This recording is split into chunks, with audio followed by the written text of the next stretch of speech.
Football খেলা চলাকালীন মাঠে এমন কিছু ঘটে যায় যে ঘটনাগুলো দর্শক প্রত্যাশা করতে পারে না এবং ফুটবল মাঠে এমন কিছু প্লেয়ার থাকে যাদের কাণ্ড দেখে সবাই হাসিতে ফেটে পড়ে। তো যাই হোক, আজকের এই ভিডিওতে আমরা ফুটবল মাঠে ঘটে যাওয়া এমন কিছু মোমেন্ট সম্পর্কে জানতে চলেছি যেগুলো দেখার পর আপনি হাসতে হাসতে মাটিতে লুটিয়ে পড়বেন। তো ভিডিওটি সম্পূর্ণ দেখলে আপনি বুঝতে পারবেন যে হাসি কাকে বলে। তো যারা চ্যানেলে নতুন তারা এখনই সাবস্ক্রাইব করে পাশে থাকা বেল আইকনটি ক্লিক করে দিন। প্লেয়ারগুলো মাঠে খেলতে খেলতে হঠাৎ করে বল গিয়ে পোস্টে লাগে এবং পোস্টের উপর বাড়ি খেয়ে আবার দ্বিতীয়বার বাড়ি খায়। তারপর এই প্লেয়ারটি মাথা দিয়ে শুট করলে আবার তৃতীয়বারের মতো বলটি পোস্টে লাগে।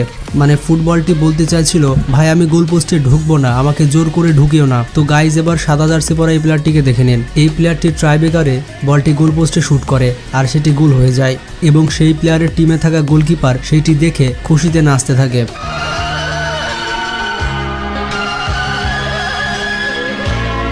মানে সে রীতিমতো ব্যাক ক্লিপ করতে থাকে। তার ব্যাক ক্লিপগুলো দেখলে আপনি বুঝতে পারবেন যে সে কতটা খুশি হয়েছে। মানে ভাই আমি বুঝতে পারলাম না, এটি গোলকিপার নাকি জিমন্যাস্টিক প্লেয়ার।